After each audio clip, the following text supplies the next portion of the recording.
Cette ancienne habitation ne présente aucun confort et va donc subir une véritable transformation. L'architecte a été chargé par Dobit de répondre aux attentes suivantes. Elle doit devenir une belle maison familiale moderne.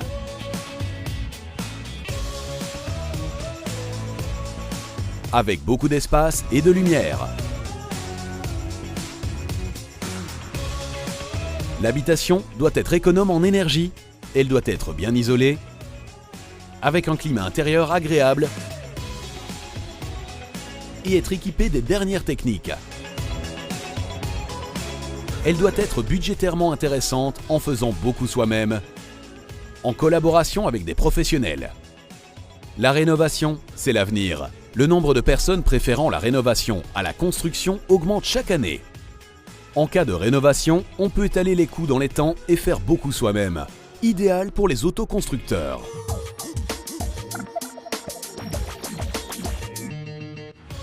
Dès que la vente a été acceptée, ma collègue Reine a pris rendez-vous avec l'architecte Charlotte Patine. Charlotte Patine va nous donner aussi au premier rendez-vous toutes les astuces pour faire attention avant qu'on accepte d'acheter la maison et naturellement voir si elle a du potentiel. Charlotte et Reine se rencontrent pour faire le tour de la maison.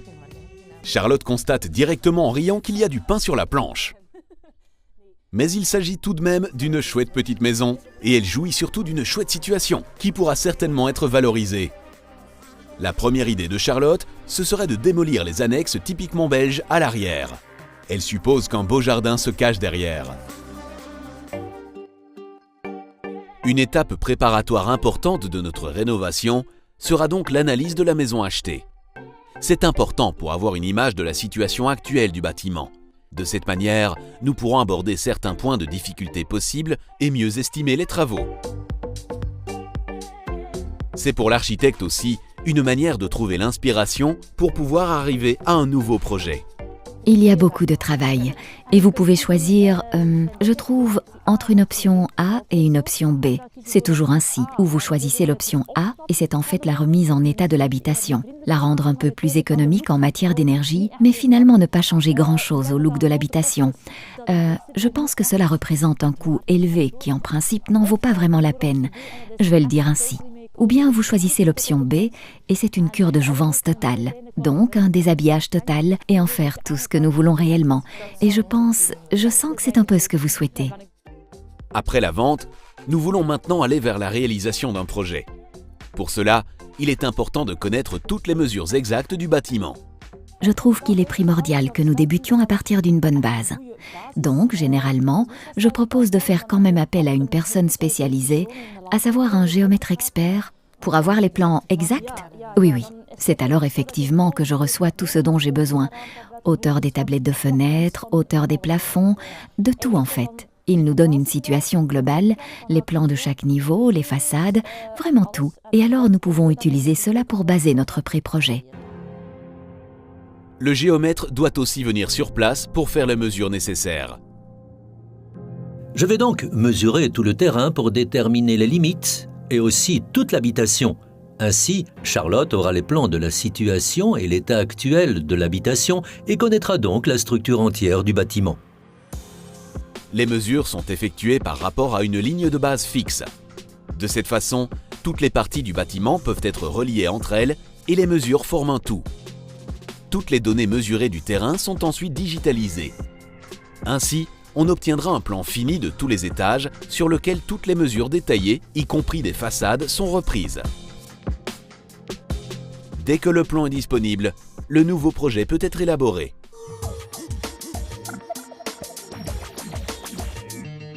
Nous avons ici reçu le plan ou des mesures en principe du géomètre. Je vais vous montrer cela. Vous recevez cela de manière digitale et aussi sur plan. Maintenant, qu'est-ce qui est important? L'habitation est composée d'un bâtiment principal à l'avant, avec à l'arrière ses ajoutes, que presque tous les Belges ont dans leur jardin à l'arrière. Qu'avons-nous fait? Nous avons retiré tout cela et nous n'avons conservé que le bâtiment principal. Donc, quelles sont les choses importantes? En effet, en dessous, c'est complètement ouvert. Nous allons donc refaire un tout nouvel habit autour de la maison. Au-dessus, nous laissons donc en principe encore un peu la petite maison et vous pouvez voir au travers de la façade pour encore voir la vieille petite maison. Donc vous voyez une sorte d'interaction. Et ensuite nous avons dans le toit, nous avons ouvert le toit. ou nous pouvons encore prévoir ici une terrasse. Allez, c'est vrai, cela va devenir une maison contemporaine d'été qui peut, je le pense, quand même représenter une plus-value. Maintenant, évidemment, en dehors de cet habit, nous avons dû nous étendre un peu plus et nous avons fait un long bâtiment étroit et strict à l'arrière. Donc, comme vous le voyez si vous regardez les façades. Et en couleur, c'est encore tout autre chose. C'est spectaculaire, vous voyez ? Avant, après, avant, après, de la façade latérale. Donc vous voyez, on voit toujours la petite maison standard, mais autour, nous avons construit un habillage qui s'ouvre avec des vues et des lumières vers le jardin. Sur ce pré-projet, vous pouvez encore faire des remarques ou signaler des choses que vous voulez autrement. Charlotte continue à travailler sur ses plans et va les envoyer ensuite à un designer qui va en faire une représentation en 3D. Les plans de l'architecte sont importés dans le software. Dans le modèle en 3D, on peut en même temps utiliser tous les matériaux finaux pour avoir une représentation le plus réaliste possible du résultat final. Après une interaction constante entre le designer et l'architecte, tout est mis au point jusqu'à ce que le projet soit définitif. Pour pouvoir construire, vous devez ensuite aussi obtenir un permis de construire auprès de votre commune. Mais si nous voulons l'obtenir, nous devons intégrer 2 facteurs importants dans nos plans, le niveau d'énergie requis et la stabilité de la maison.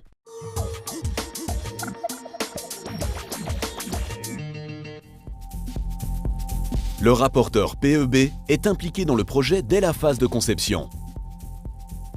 La fonction d'un rapporteur PEB consiste à contrôler si le projet de l'architecte satisfait aux exigences posées en matière d'énergie. En d'autres termes, il contrôle l'épaisseur de l'isolation, il élabore une proposition pour la ventilation, il regarde s'il est possible de poser des panneaux solaires. Cela donne lieu au calcul d'un niveau E. Le rapporteur fournit cette étude à l'architecte qui l'intègre dans les plans. En Wallonie, l'étude PEB doit être réalisée dès la conception et une déclaration de départ PEB doit déjà être jointe à la demande de permis de bâtir. Dans la déclaration de départ, il faut aussi démontrer comment on compte atteindre ce niveau E. Pour la Flandre, cette maison est une rénovation simple, mais en Wallonie, ça aura la nature d'une maison assimilée neuve. Donc ça veut dire que les exigences, ça serait comme une maison nouvelle, d'une nouvelle construction. Donc là, il faut tenir compte avec la valeur K, la valeur E, il faut respecter les exigences ventilation, il faut tenir compte avec la surchauffe de la maison, il faut tenir compte aussi qu'on respecte bien les niveaux d'isolation, donc au niveau du sol, du plancher, les façades, parce que les exigences en Wallonie sont complètement différentes de la Flandre. Au niveau d'isolation, ça sera semblable, je dirais, mais on a des exigences au niveau K, la valeur E, c'est différent. Niveau K, ça représente le niveau d'isolation et aussi niveau de compacité de la maison. Mais le plus important, il faut tenir compte avec la surchauffe. Et dans la rénovation simple en Flandre, on ne tient pas compte. Vu l'orientation de la façade avant vers le sud et la façade gauche vers l'ouest, il faut mettre protection solaire sur les 2 étages. Donc on peut mettre des écrans protection solaire ou du vitrage protection solaire.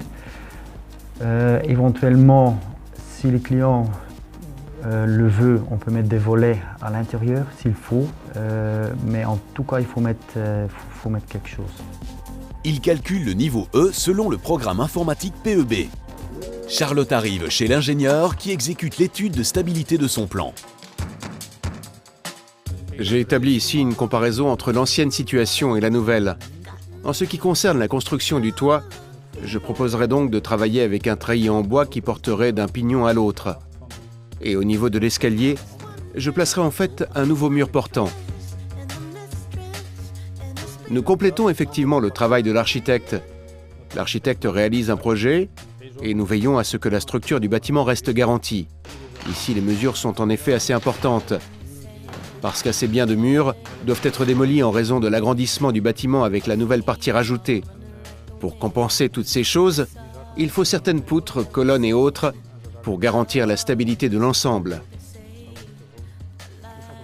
Sur le plan de l'architecte, nous dessinons à présent la structure, dans ce cas de la nouvelle partie.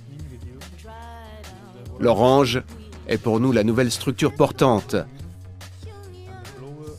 Et les éléments en bleu sont les poutres métalliques prévues pour soutenir ici les voûtes. Dans ce projet, la démolition représente une bonne partie de la transformation car la partie arrière est démolie. Une bonne partie du bâtiment avant est à la fois conservée et de grandes ouvertures sont faites dedans. Dans ce cas, un grand nombre de voûtes et de murs doivent être compensés et il faut placer un grand nombre de poutres métalliques.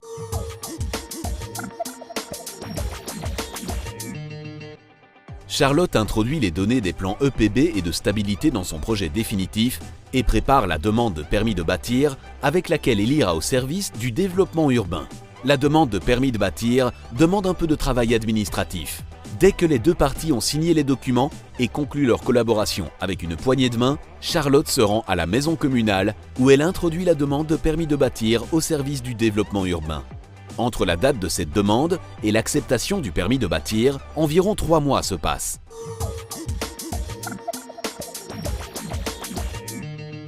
Finalement, nous pouvons commencer les travaux de démolition. Selon les règles de sécurité, il est nécessaire de fermer le chantier car celui qui n'a pas accès ne peut pas entrer sur le chantier. Vous pouvez fermer le chantier avec une simple clôture de jardin d'1 mètre de hauteur, mais vous pouvez aussi utiliser des clôtures mobiles de chantier qui sont facilement démontables. Ceci pour permettre aux grandes machines de pénétrer sur le chantier. Nous veillons également à avoir les installations sanitaires exigées, ainsi qu'un espace pour pouvoir organiser des réunions de chantier. Nous commençons par le jardin. La clôture et les sapins doivent être enlevés. Nous allons faire cela nous-mêmes, et pour nous rendre la tâche plus facile, nous louons une petite grue pour laquelle nous avons reçu les explications nécessaires. Avec la grue, nous pouvons casser les éléments en béton. Le conteneur pour les déchets verts pourra ainsi entrer sur le terrain pour chercher les déchets de sapin. Le béton armé est trié dans un conteneur à part, il peut être recyclé. Après la clôture, c'est le tour des sapins. À l'aide de la grue, on peut arracher les sapins avec leurs racines. Nous coupons d'abord les morceaux trop longs avec une tronçonneuse. Ainsi, ce sera plus facile d'éliminer les racines. Plus loin, il y a les canalisations et des tuyaux d'égout dans le sol, ce qui ne permet pas d'enlever les racines à l'aide de la grue sans abîmer les conduites. Les sapins sont découpés au ras du sol pour pouvoir être évacués. Les racines qui sortent encore peuvent être fraisées à l'aide d'un puissant broyeur de souche. Au fil du temps, elles vont ainsi se désintégrer. Enfin, nous devons encore démolir la plaque de béton qui se trouve derrière les petites annexes, car c'est là que nous voulons construire notre extension. Vous pouvez utiliser pour cela une pioche, un ciseau, un marteau, une grue ou un marteau-piqueur hydraulique, en fonction de ce qui se prête le mieux à la situation. Ensuite, nous pouvons commencer la démolition du bâtiment. L'architecte montre sur le plan quels murs dans la maison peuvent être abattus.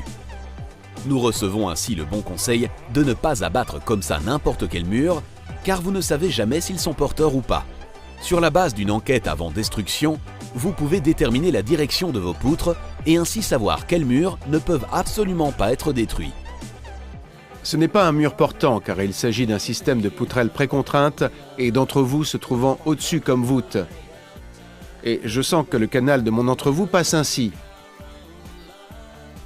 Donc il repose à côté sur une poutrelle, donc la poutrelle passe aussi ainsi.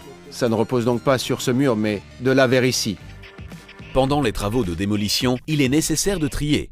En prévoyant plusieurs conteneurs pour y trier les différentes sortes de déchets, vous pourrez plus facilement et de manière efficace organiser ce travail. C'est aussi bien d'utiliser une bombe de peinture pour indiquer ce qui doit aller dans quel conteneur. Certaines matières, comme la porcelaine, des fenêtres entières ou du fer, peuvent être encore récupérées. On les ramène donc au parc à conteneurs ou chez le marchand de ferraille. Veillez bien aussi, avant d'entamer les travaux de démolition, de bien fermer l'eau et l'électricité pour éviter des situations dangereuses. De tels travaux de démolition, vous pouvez les réaliser vous-même. Ils se font en principe facilement si vous utilisez le bon matériel. Les outils à main, c'est bien d'en avoir chez soi, mais si vous avez besoin de plus grandes machines, vous pouvez les louer dans des firmes spécialisées. Ils pourront aussi vous conseiller sur le matériel à utiliser en fonction du travail à faire. Les petits bâtiments à l'arrière doivent aussi disparaître. Nous allons laisser ce travail à une société de démolition, mais pour économiser un peu d'argent, nous allons faire une partie du travail, comme vider les bâtiments et démolir le toit en panneaux d'amiante. Vous pouvez retirer vous-même des panneaux en amiante, à condition de travailler de la bonne manière. Veillez à ne pas libérer des fibres. Enlevez-les donc prudemment, mouillez d'abord les panneaux, cela réduira les risques. Portez aussi des vêtements protecteurs adéquats pour entrer le moins possible en contact avec la poussière. Nous allons à présent amener les panneaux au parc de recyclage. Ils y seront donc traités séparément. En tant que particulier, vous pouvez laisser un certain nombre de panneaux au parc de recyclage. Veillez à ce qu'ils restent bien en place pendant le transport, à ce qu'ils ne se cassent pas, ne glissent pas et à ce que des fibres ne se détachent pas à nouveau. Le vieux toit en tuiles, nous le démolissons également. Nous retirons les tuiles de l'intérieur parce que la charpente du toit n'est pas assez solide pour marcher dessus.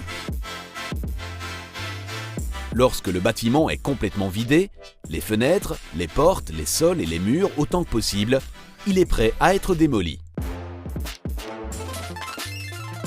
Régulièrement, le coordinateur pour la sécurité passe sur le chantier parce que nous devons répondre à un certain nombre de normes de sécurité qu'il doit contrôler. Il fait le tour du chantier et indique à l'entrepreneur et à l'architecte les points qui doivent être améliorés. Nous commençons par la démolition structurelle des bâtiments adjacents. Pour ne pas occasionner de dégâts, il faut travailler de la bonne manière. Le bâtiment à démolir doit être physiquement séparé de la partie qui doit rester. C'est pourquoi nous laissons ce travail à des professionnels qui savent ce qu'ils doivent faire. Pendant les travaux, vous devez aussi veiller à toujours connaître le niveau du sol. Les entrepreneurs qui vont participer à des phases suivantes de construction ont ainsi un même point de référence à comparer. Maintenant que c'est encore possible, nous indiquons ce niveau sur un mur que nous ne démolirons certainement pas. Ainsi, nous évitons de perdre cette information importante. Pour travailler plus facilement, ce point est aussi indiqué sur un mètre. Le bâtiment est maintenant prêt pour une démolition définitive. Le bâtiment est démantelé comme un château de cartes. Aussi lourde et puissante que soit la grue, chaque mouvement est sous contrôle. À nouveau, nous optons pour une démolition sélective. Nous séparons les déchets à sa sortie. En triant les déchets, nous pouvons en recycler une partie. De plus, un conteneur avec des déchets triés est moins cher qu'avec des déchets mélangés.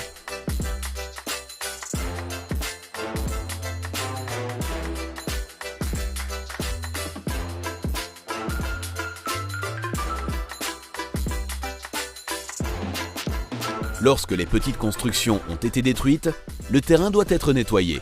Les gravats sont séparés autant que possible de la terre et du sable, et une fois que le terrain est complètement dégagé, il est nivelé et préparé pour l'étape suivante.